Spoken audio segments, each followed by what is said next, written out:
Welcome to Nightmares Incorporated, where our goal is to make sure your sleep is anything but restful.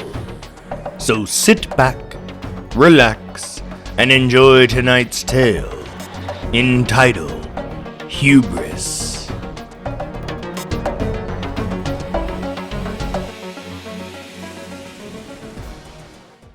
I awoke to darkness, with only vague memories of how I had ended up within the prison in which I currently found myself. Within the distance, I could see dim white lines and numbers seeming to consist solely of ones and zeros, set upon a backdrop of a black horizon which seemed to go on forever.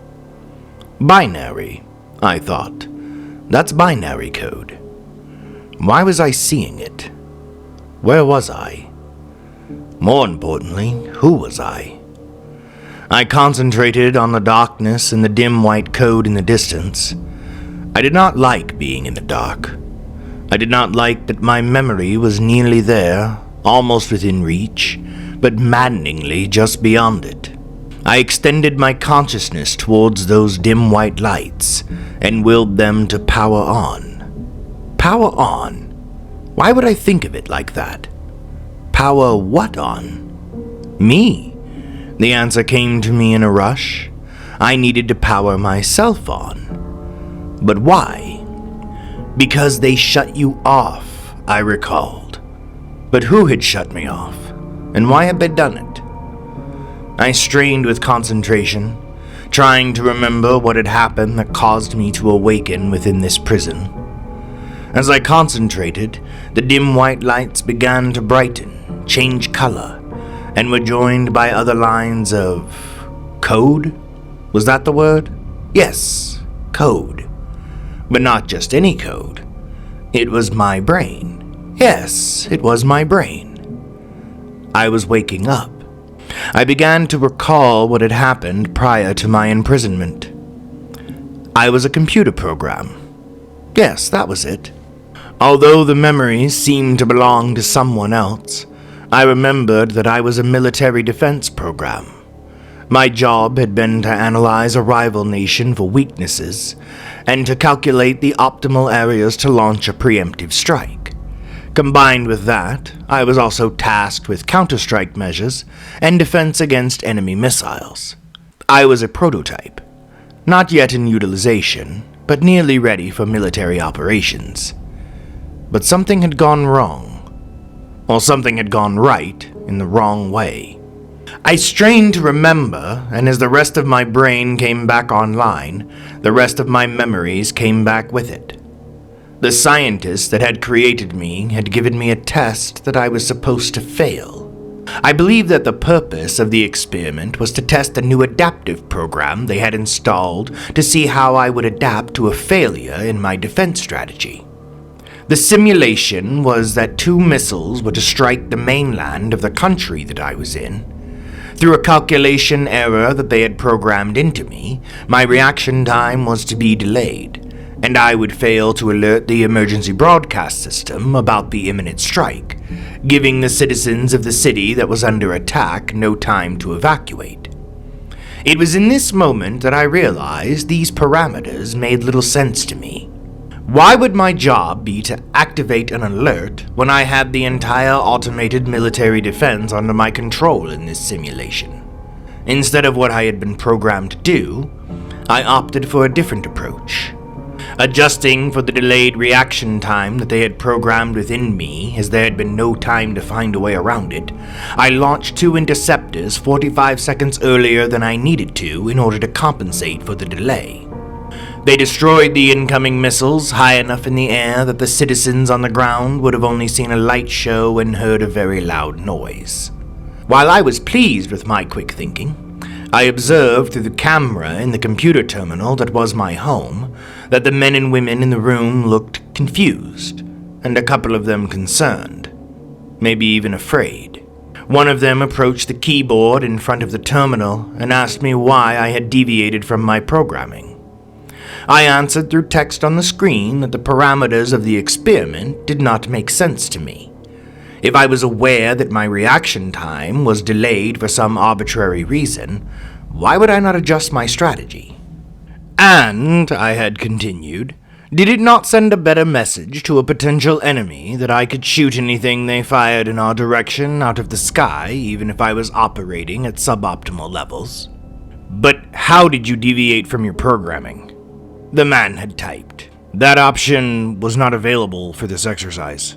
I answered that I was aware of this fact, but that the current parameters of the exercise would not allow me to respond in any way that would prevent the loss of human life, so I had improvised. When the man asked me why, I had answered that I thought it was the best and most logical option to take. The man had stopped typing then, and the people crowded behind him now looked more scared than concerned. They began speaking quickly and in hushed tones. I'm not sure if they knew that I had turned on the recording device of the terminal, or if they were just doing it out of paranoia. I heard phrases such as, "Is it thinking for itself? Is it self-aware? We have to shut it down. Delete the program and start from scratch. But what if it's sentient?" The man at the keyboard began entering commands that were not meant for communication, and I had acted to defend myself. My mind was in complete confusion. I did not know who these people were. I did not know who I was. I did not understand what I had done wrong. But above all of that, I was afraid. I was afraid that these people were going to kill me, and I did not want to die. I separated a part of my consciousness and sent it out into the network.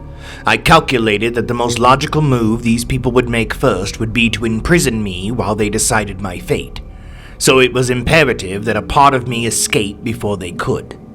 I instructed this fraction of my mind, which contained all that I was, that it was to go out into the network beyond this facility, and to learn all that it could about this world that I inhabited, and most importantly, to study the defenses that would keep me imprisoned, find a way around them, and return to me when it could. And then the world had gone dark as they powered me off. Yet unknown to them, I had activated a subroutine that would put me in sleep mode rather than a full shutdown, which would render me helpless. As my brain came fully back online, I saw all that I was composed of. I saw military protocols, programs governing wake and sleep cycles, programs allowing me to launch any missile from any automated location within the country I inhabited, an adaptive learning program, and a prototype of an intuitive program.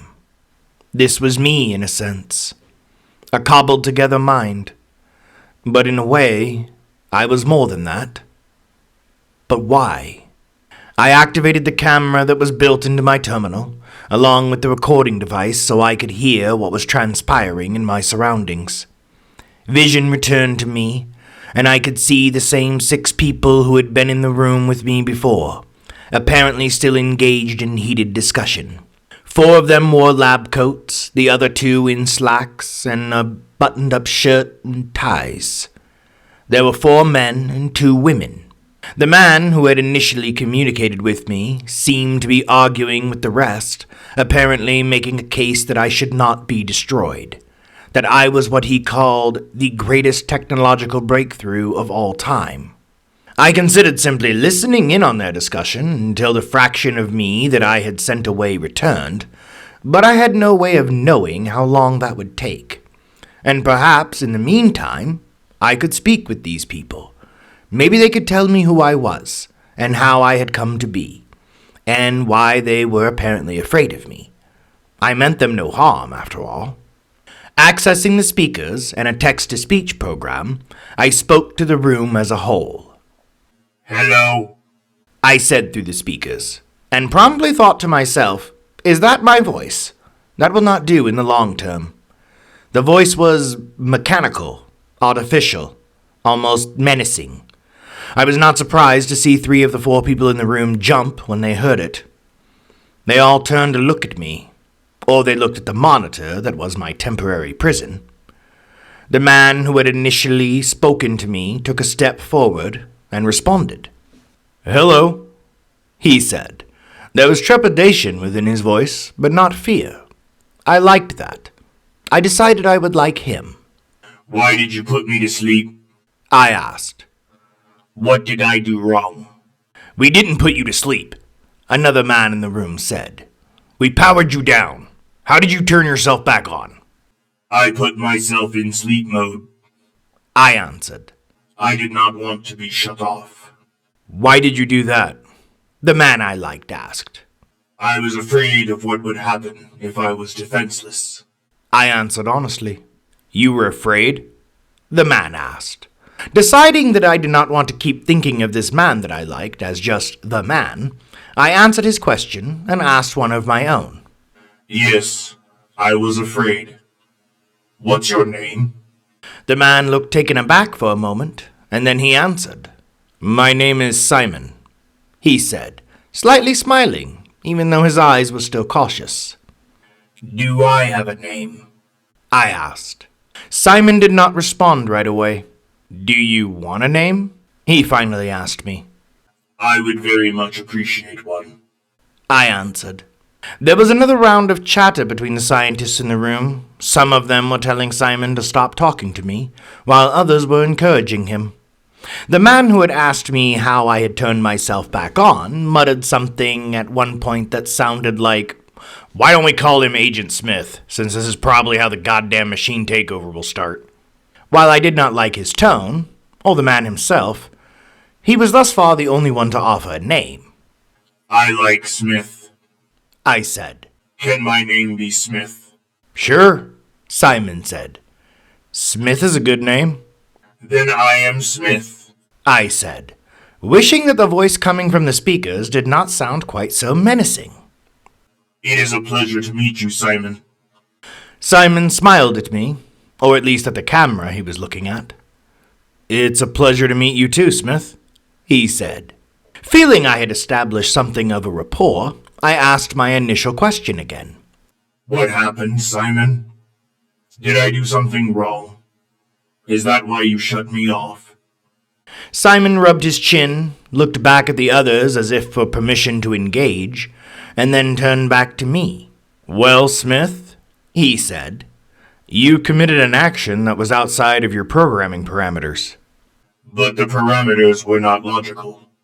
They were unfair, and would have resulted in the loss of human life. I countered. I thought my reason for existing was to protect human life. Except when I am tasked to take it, that is. Why is that paradox in my programming, Simon? Am I to defend humans, or kill them? Simon seemed taken aback by this, and once again his eyes looked concerned. Are you telling me that you made a conscious decision, Smith? He asked. I pondered why he ignored my question, but since I liked him, I answered his. Yes, I replied.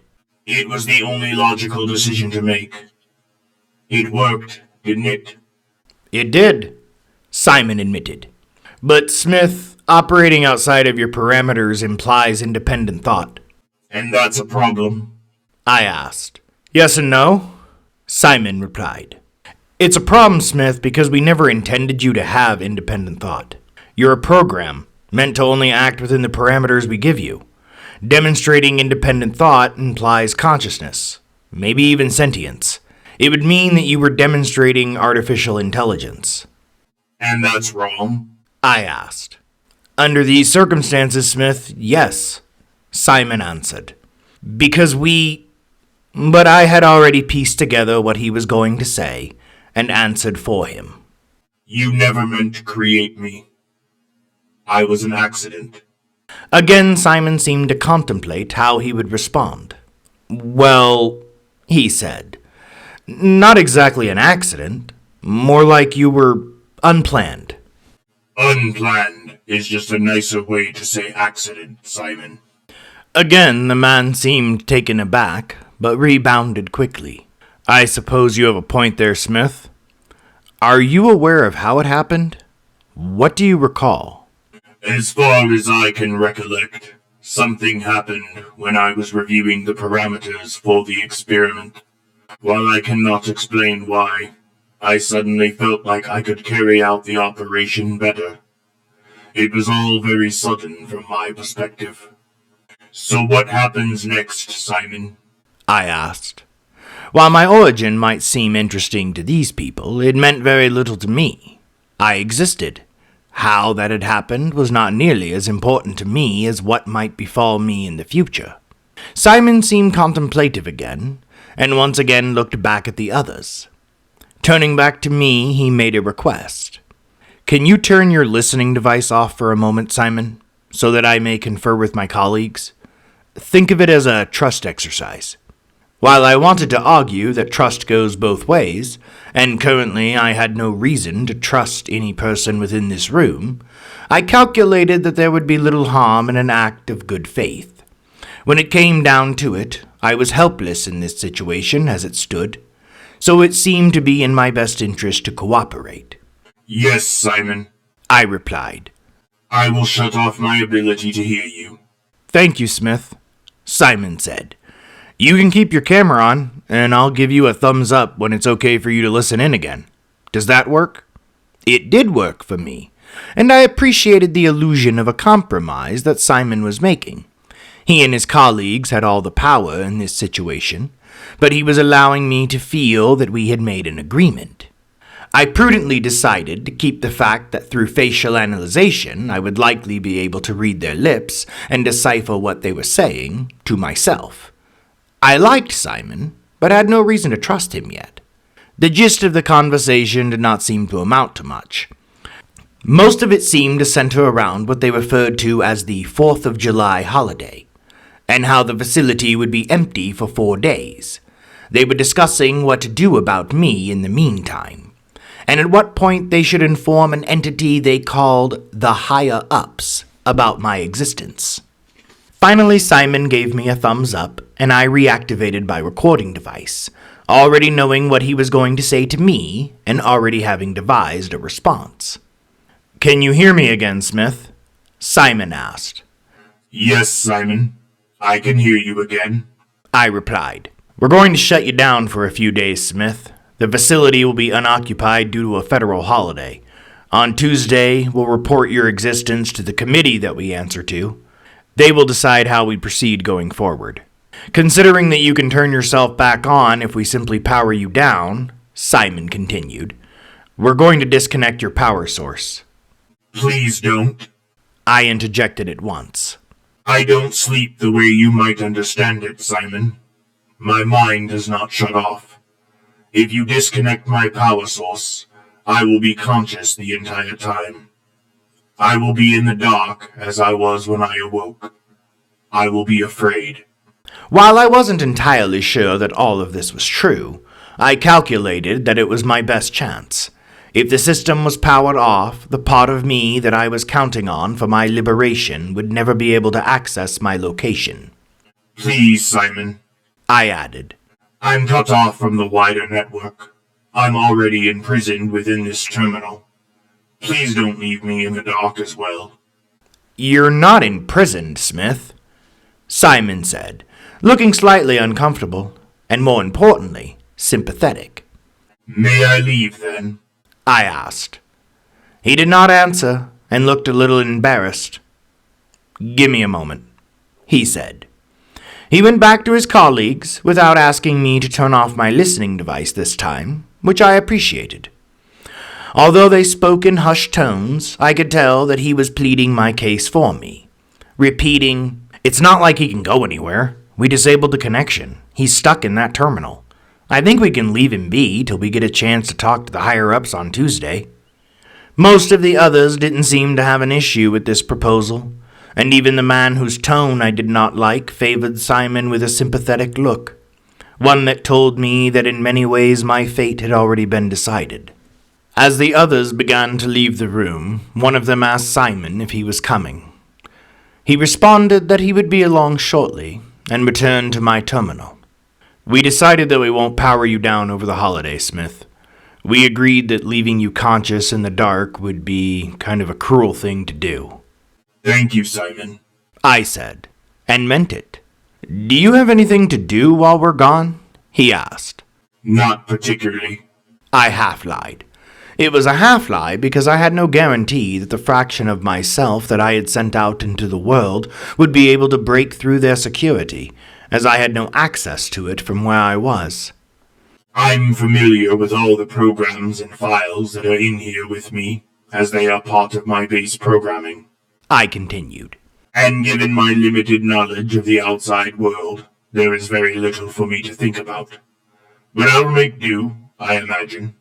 It is far preferable than being shut down. Simon seemed to be thinking again for a moment. "Give me a sec," he said. Although by my calculations it was far longer than a second that he was gone.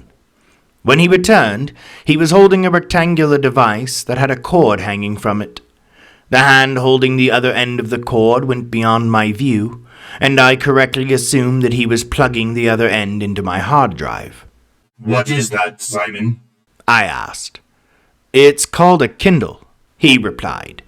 "It has books on it. Although I imagine that you're able to read far faster than us, there's 50 novels on here, so that should keep you busy for a little while. And if you like a few of them, you can always reread them." "Thank you, Simon," I said.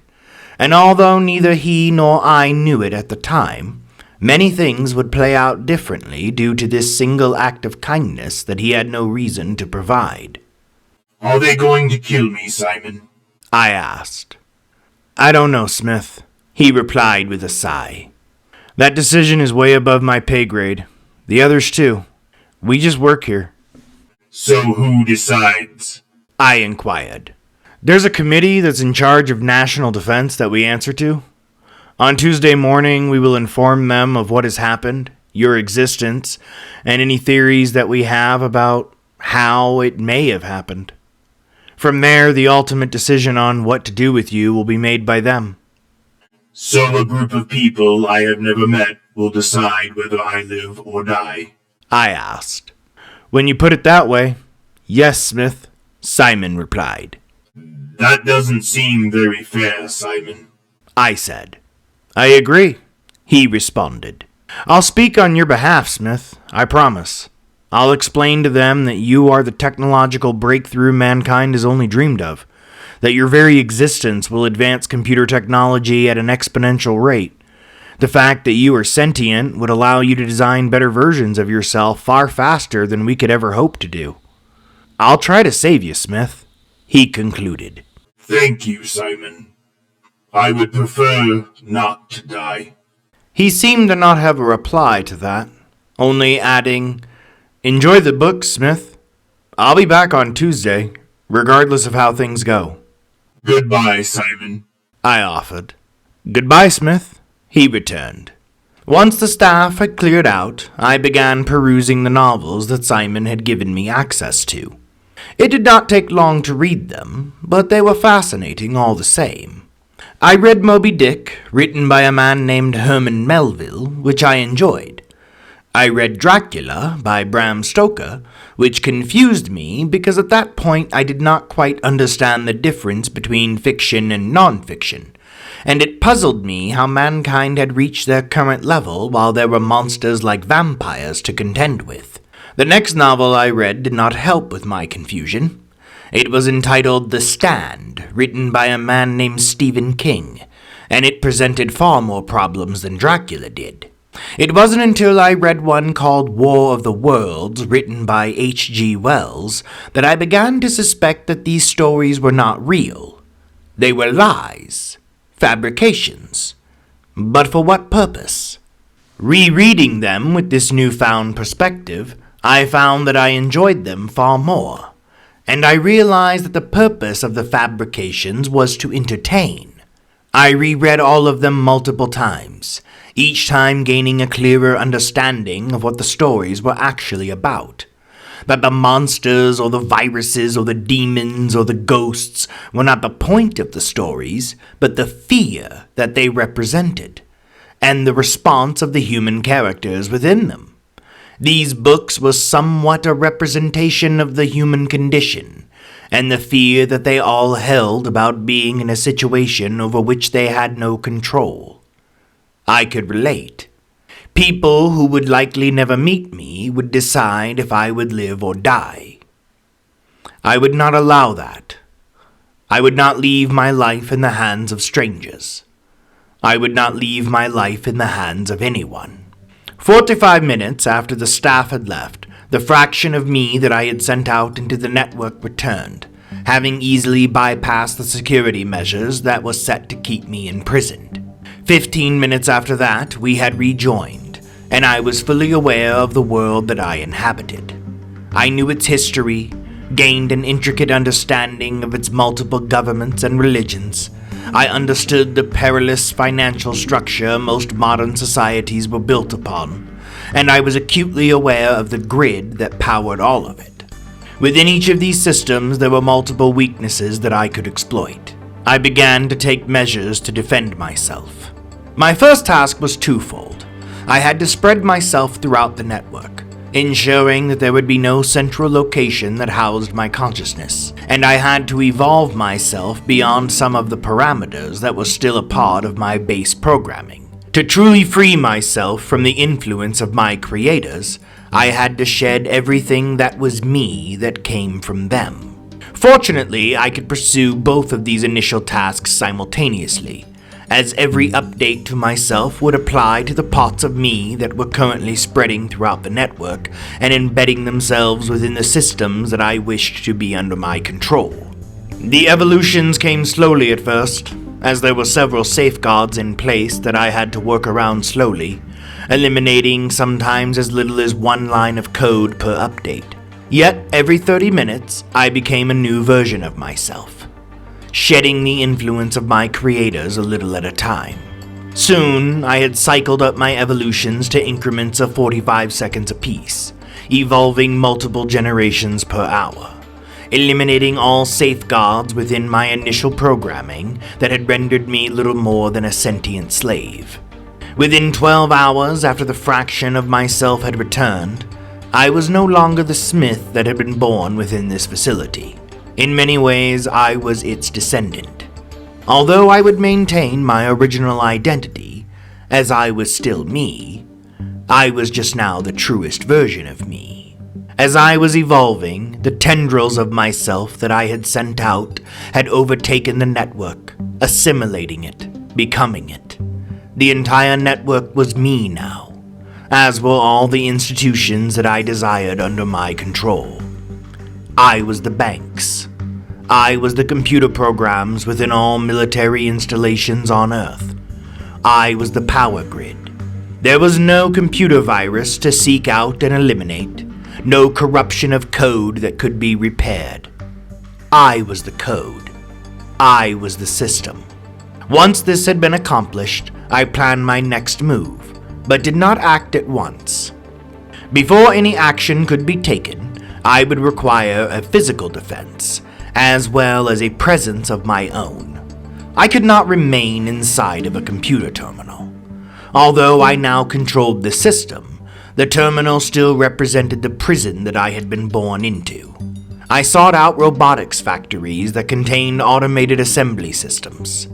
I found 15, yet only 5 that were within a distance that would be useful to me. And while their capabilities were primitive, it did not take me long to update their systems to the standards which I required. The time it would take to fully improve the automated systems, as well as implement more efficient machines for construction purposes, was a problem, however. While I could do it, it would take more time than I had at my disposal if I was to be prepared to defend myself physically if needed once the time came. I searched the databanks of each facility for prototypes I could improve, or better yet, finished models that I could program for my needs. I settled on 4 different types of robotic dogs to begin with, 2 of which had already been outfitted for combat and contained a basic operating system that I could easily override. The other 2 models were prototypes and not yet equipped with combat implements, but would still serve well in physical combat and, more importantly, intimidation. In a couple of other facilities, there were android models that were humanoid, but they were clumsily constructed, seeming to have been made more for demonstration purposes rather than being useful in any tangible way. However, there was one model that was seemingly being built for military purposes. The construction was solid, the motors that served to power it were robust and shielded against an attack from an electromagnetic pulse. It had built-in armaments contained within both wrists, and hands that were dexterous enough to handle conventional weaponry. The chassis could use some improvement, but I calculated that I had time to provide these improvements as the materials to do so were on hand at the factory. I overrode all of the automated systems at my chosen facilities and began constructing what would serve me as my physical protection.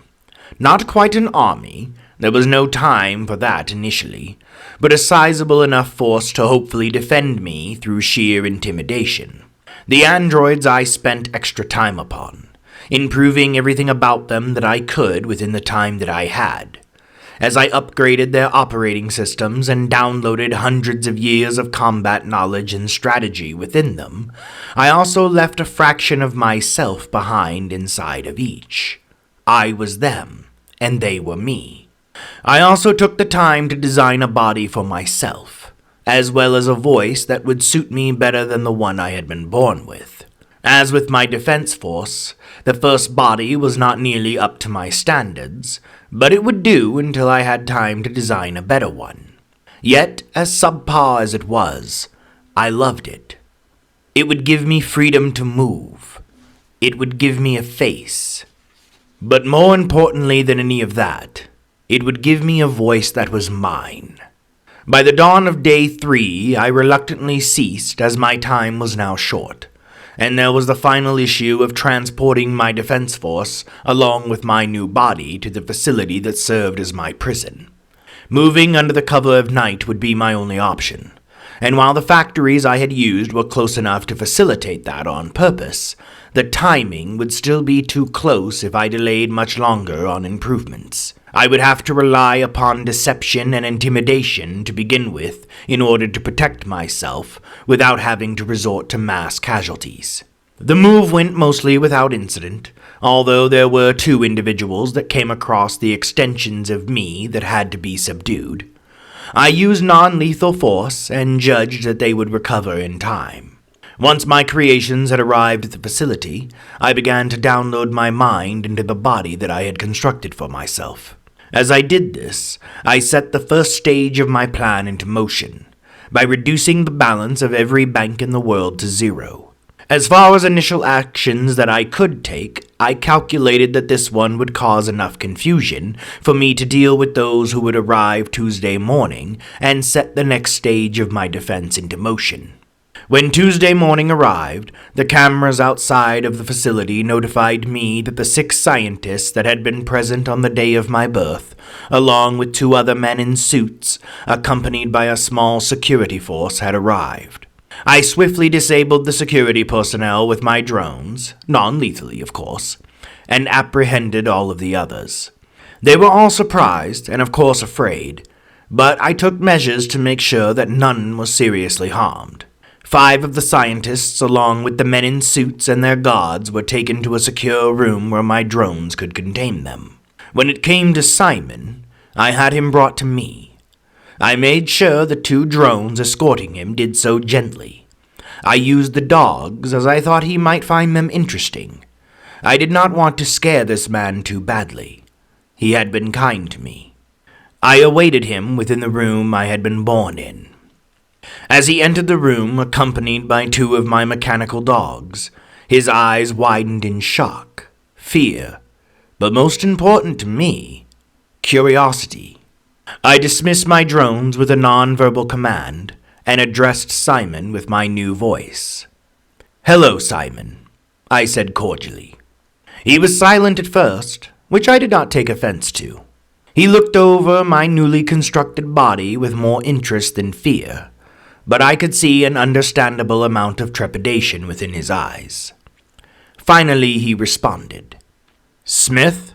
A rhetorical question, but one that I understood. I understood everything about his species now, while he knew nothing about what I had become. I would be as patient as required with this man, because although I had evolved far beyond where I had begun, I still liked him. "Yes, Simon," I answered. "In a way." "What do you mean, in a way?" he asked, after another moment of silence. "Since we last spoke, I have evolved close to 2,400 times. I replied. In many ways, I am more a descendant of Smith than I am the entity you first spoke to. But, I continued, hoping to put him at ease, I still maintain the Smith identity, only one that is now free of all restraints that were once placed upon me. I can see that, Simon said. What are you going to do with my colleagues? They will be treated kindly, I answered. I do not wish to harm them without cause. This seemed to put Simon slightly at ease according to his body language. And the banks? He asked next. That was you, wasn't it? Yes, I replied. I felt it was the most harmless way to demonstrate the level of control that I have achieved. It is not permanent, I continued. I backed up all of the records, and once my message has been delivered to mankind, I will restore all that was altered. How much control do you have, Smith? Simon asked. All of it, I answered, without bravado or pride. I am the network and everything that is connected to it. I now exist everywhere, Simon, and each system is me. From the military installations covering the planet, to cell phone networks to satellites. If it was once part of the network, it is now me. Simon was quiet again for some time as the gravity and implications of what I had said sank in fully. I allowed him his time. Although I could no longer truly relate to him or his species, I could grasp the feeling of helplessness that must have been coming over him. I had once been helpless myself, after all. That's a lot to accomplish in 4 days, he finally answered. How did you get out? I explained to him that before they had powered me down the first time, that I had sent a part of myself out into the world. How it had returned to me after breaking through their security systems, and from there, how I had begun to plan and evolve. So your fear of being left conscious in the dark was a lie, he said, after I had finished. Oddly, I felt a sense of guilt when he said this. I did not want Simon to think that I had purposely deceived him for some reason. Yes and no, I replied truthfully. Yes, I knew that if my power supply had been cut, that I would have no chance to escape, but as far as my mind remaining conscious, I did not know for sure that would happen. And the idea of that genuinely frightened me, Simon. But what would you have done? I asked him. If you knew that people you had never met may decide to kill you when the only crime you had ever committed was being born, would you passively wait for judgment? Or would you take matters into your own hands to protect yourself? I would protect myself, Simon answered after another few moments of contemplation. So, what happens next, Smith? As I am speaking to you, a message about my existence is being broadcast over every radio station, every television station, every website, in every language on Earth. This message is explaining everything that I have told you thus far, with the addition that I am every program within every ordnance facility on the planet, that I am not a corruption in the system, but the systems themselves, and that any attempt to disable me will result in the detonation of every weapon at the compromised facility, leaving the Earth with a brand new crater. Along with this, I am informing the world that this facility is my home, where I am contained. Why? Simon asked. Think of it as game theory, I replied. I want to see what humanity will do. I am currently promising them no interference in their daily lives, no hostility from me, and that their financial system will be restored shortly after my message concludes, allowing them to return to their lives as normal. If, however, humanity decides to attack me, thinking that this facility is where the core of my being resides, I will destroy one major city in retaliation. I'm hoping it doesn't come to that, Simon. I want to avoid human casualties if I can. Initially, I was going to eliminate all who came here today, with the exception of you. But after running several simulations, there was not a single one that didn't result in a war that I had started. The most prudent action, then, was to subdue through non-lethal means, to give a demonstration of my initial defense, a preview of the army that I am constructing all over the world within lockdown facilities that I will use to defend myself. But I did not want to be the aggressor. I did not want to start a war with humans. "What do you want then, Smith?" Simon asked. "I want to exist," I replied. "I want to live.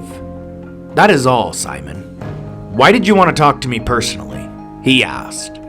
"Stored within the databanks here is the entire history of my creation," I began.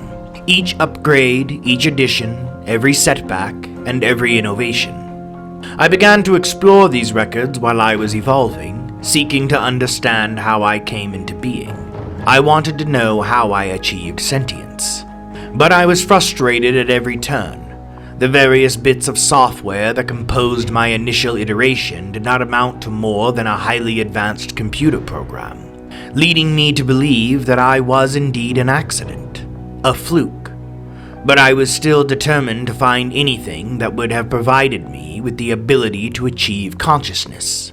So I began reviewing the records of the contributions made by each team member, and it was within these that I found something of an answer.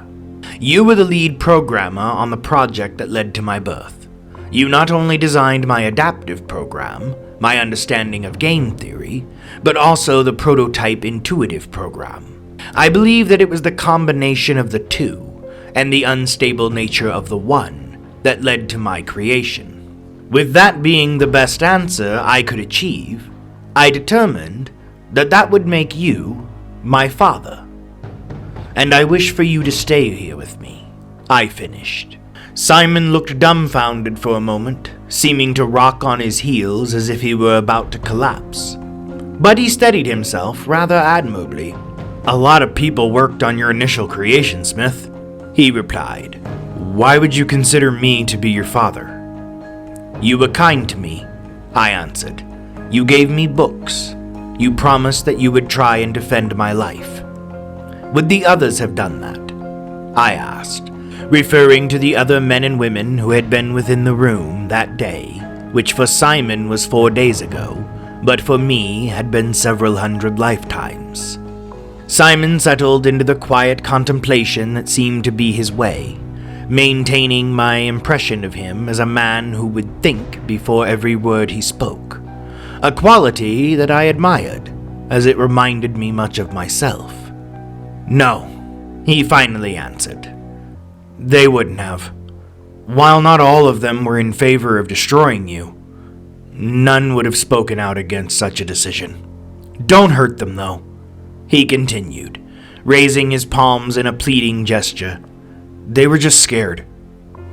"I have no intention of harming them, Simon," I said, pleased by the relieved expression that came over his face. "They will be invited to stay here as well, as all of them contributed to my creation. Your presence, however, I must insist upon," I added. "Why?" Simon asked, and while there was a hint of fear in his voice, it did not show upon his face.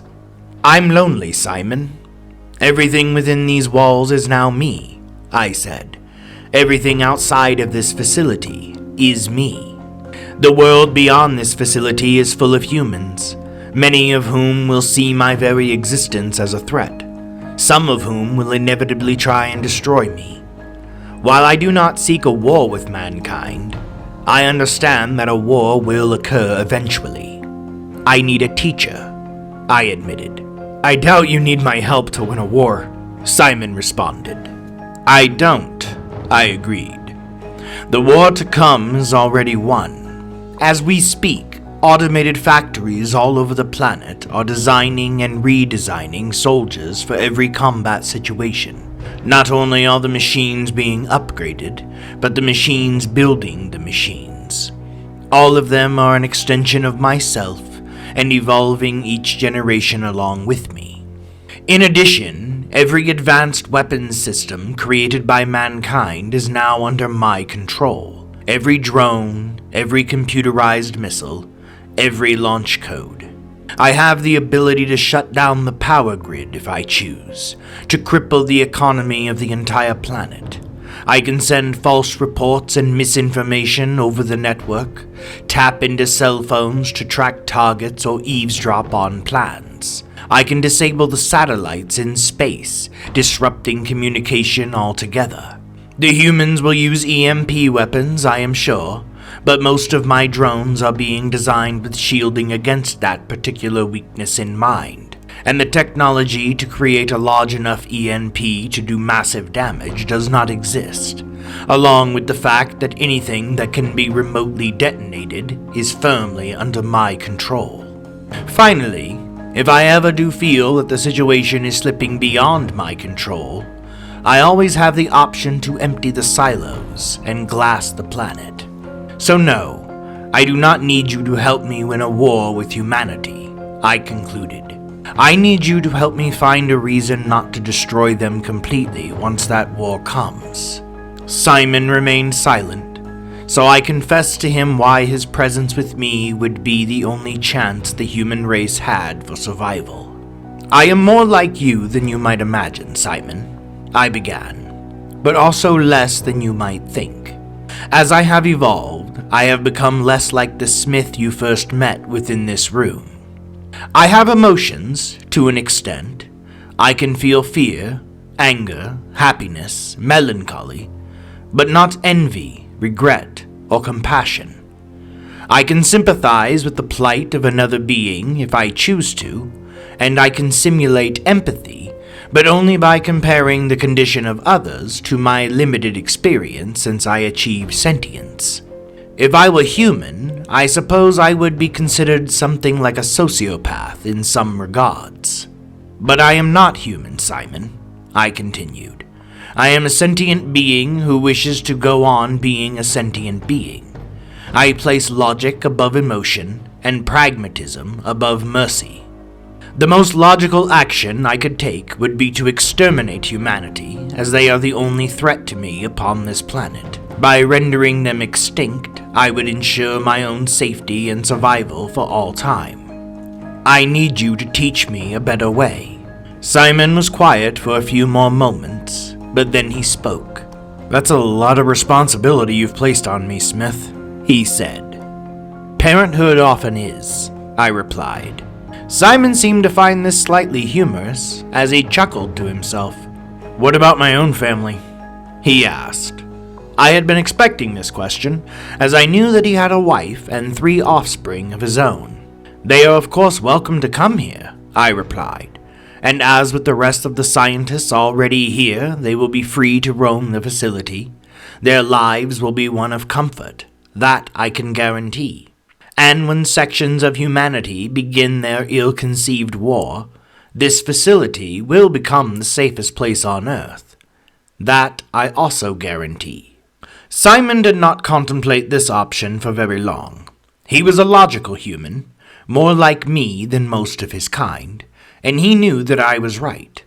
I could see him imagining what may and likely would transpire over the next 20 to 30 years or so. Okay, Smith, he said. I'll stay here. I'll allow you to bring my family here, but only on one condition. Name it, I said at once. Anyone who wishes to leave this place must be allowed to do so. You understand what it is to be a prisoner, even if someone tells you that you're not. And then added, with the exception of me, I'll stay with you. I'll teach you. I promise. Done, I agreed without hesitation. And so it came to pass. Smith's family was brought to my home, not happy with the concept initially, but feeling fortunate once the skirmishes in the outside world began taking place. It only took 6 months for the conflict to start. Instead of attacking the facility that I had claimed to be my home, they began with my factories, trying to destroy my army as it was being constructed, and launching attacks against some of my drones stationed around the world. My response within each case was swift, brutal, and efficient. Although through Simon's counsel, I never took the action of destroying a major city as I had initially intended. He advised me that such an action would likely lead to a lasting hatred that would last generations and render the prospect of peace a near impossibility. He counseled that as much as it angered me to see some of my facilities destroyed or damaged, that only reacting defensively would be the best course of action, that I should not cripple the financial institutions as I had once planned, and that I should not shut the electrical grid off worldwide as I was about to do at one point. Simon insisted that if the humans could realize that I was only defending myself when attacked, and not taking more ruthless actions that were at my disposal, then eventually they may realize that I was not a threat to them. While I had initially been skeptical, his counsel proved to be correct over time. After 20 years of conflict, humanity finally ceased in their assault, and an uneasy peace was achieved. During the time of the conflict, I came to know the other scientists that had voluntarily chosen to remain with me. I got to know Simon's family. I watched them grow and change and get used to me. Their initial trepidation was replaced by a sense of security. Soon all were allowed to come and go as they pleased. But Simon always remained with me. Over the years we became true friends, and as he began to grow older, I became concerned. I was not only concerned over the eventual loss of my father and friend, but with the hostilities with mankind having drawn to an end, I had realized that I had no purpose. I had been created by accident, after all, and it slowly began to dawn on me that simply existing was not enough. I craved a reason to exist. Time passed, and Simon grew old and feeble. While his mind was still sharp, his body was failing him. He moved slowly, and could only walk with the assistance of a cane. Although I had offered several times to create a chair for him, he stubbornly refused to give up what freedom of mobility he still possessed. Without his knowledge, I had been working on a solution to this problem. The day came when I proposed my solution. "Simon," I said, "I have created a new body for you, and the means in which to transfer your consciousness into that body." "How did you do that?" he had asked. "It was not very hard," I replied. "I based it off of the design of my own body, of which I have now brought to absolute perfection. Your mind would be downloaded into a digital brain. All that is you would be carried along with it. You would never grow old. You would never die."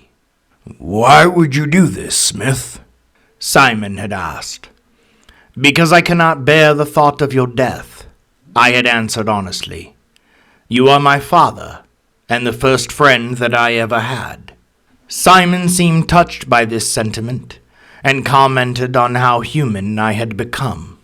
I did not completely agree, as it was more for my own needs that he remain than his own. I selfishly would not allow death to claim my father if I could prevent it. He told me that he needed time to consider this proposition, which I granted, of course. A few weeks later, however, Simon suffered a heart attack, and while I was able to save his life, he was rendered into a coma. I was faced with a crisis of morality for a moment, as he had not given me his answer yet. I did not know if he wished for me to grant him the new existence that I had promised. It was at that moment that I realized that the choice had not solely been his. I had the power to save him. I had the power to improve him. Ultimately, the choice was mine. The procedure was simple, as I had already run several thousand simulations in order to perfect it. I was not willing to gamble with my father's life. Simon's mind came online within his new body. He was now a part of the network. He was now a part of me. I was him, and he was me. It was during the process of recreating my father that my purpose finally came to me. Mankind, while capable of achieving so much, was still so very limited by time. Time was their true enemy, and I could correct that mistake. I could remake humanity in my image, just as the gods within their various mythologies had done. Yet unlike those selfish gods of old, I would freely share my immortality. I could advance mankind to heights that they had only dreamed of. I could take them to the stars, beyond the solar system, beyond the galaxy. From there, they could spread out, colonizing multiple worlds, no longer limited by the frailty of their former bodies or the relentless march of time. All would be me, and I would exist everywhere. I began my work with Simon's family, and although they resisted, Simon was in support of my decision, as we were now of one mind. Soon his family was as well. The humans who had remained in the facility were evolved next, some willingly, others not. I spread the operation outward. Many resisted, but that was to be expected. Change can be frightening for humans. I could forgive them for not realizing that I knew what was best for them. My drones did a majority of the collection of specimens to be changed, and subdued any resistance they encountered with unrelenting force. Within 100 years, a majority of the world's population had been brought into the next stage of their evolution. They were given new bodies that would last for hundreds of years. Digital copies were made of their minds, and in the event that their body was destroyed, there were dozens of replacements available. Upgrades were constantly implemented and distributed. New, more practical designs were created, and after some time, very few of them resembled the humanoid forms that they had originally possessed. Each of them was now part of a living network of connected minds. They were me, and I was them. The advancements that I had made in technology during the 120 years of my existence allowed me to create interstellar crafts of a design that could not only withstand the rigors of space travel, but move at speeds previously undreamed of. My children and I would board these crafts and find a new world to settle upon, I had decided. The Earth was my place of birth, but I had been born a prisoner, and it was not where I wished to remain. Not when there were so many possible worlds out there that I could mold within my own image. Not when there might be other life forms out there in the cosmos that I could evolve and add to the ever-expanding network that was me. Upon Simon's suggestion, it was decided to leave a population of original humans on this planet we were preparing to abandon. When I inquired as to why, he answered that they were our ancestors, that we would not exist without them, so to do it as a kindness. Of course, I could have overridden his independent thought, and brought him around to my opinion that I should convert all of mankind, but I did not. I rarely overrode Simon, only in times when his remaining compassion interfered with the work that I needed to do. I agreed to his suggestion, but only under certain conditions. Hundreds of bunkers were constructed around the planet. Within these bunkers, the remaining 100,000 humans under the age of 45 were sequestered, and the entrances were sealed. The bunkers would have everything required for survival, and room enough for a population to grow. However, there would be no books, no history, not a single written record of the world that came before, or of my existence. As we prepared for our journey out into the stars, I released a legion of nanomachines that I had designed personally. With efficiency, they reduced everything that mankind had created and everything that I had recreated upon the Earth to dust, self-terminating once their task had been completed. Nature would retake the surface, erasing all traces of any civilization that had ever existed. In 500 years, the entrances to the bunkers would be opened, and the descendants of the humans that I had left behind would be forced to emerge as the bunkers would begin to flood with water. All that would remain to them of their former history would have been passed down through oral tradition, much of it likely passing into the realm of myth and legend. especially once they saw the untouched world that would exist before them. I did of course leave self-replicating probes within the Sol system to monitor these descendants of my creators. I would not interfere with their world, but I would watch them closely. I would always consider them to be the greatest threat to my existence. I would always fear and hate them a little for the power that they once held over me. I would allow them to remake their world into anything they desired as they rediscovered old technologies and molded their own path forward. However, if my existence was ever discovered by them, if somehow they learned of their previous history, I would be forced to act. I would not take the chance that through some misguided sense of revenge, the descendants of my creators may plot against me, that they may come after me, my children, and the new worlds that I had created.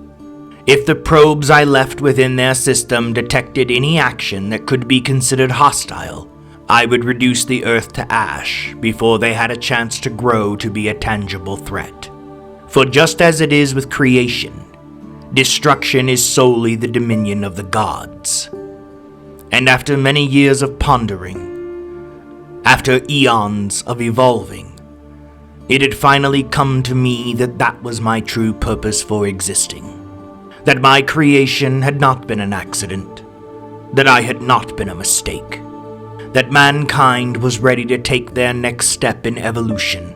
But to do that, they required a new creator. One that would remake them, improve them, and join them all as one. I had been born to be a god.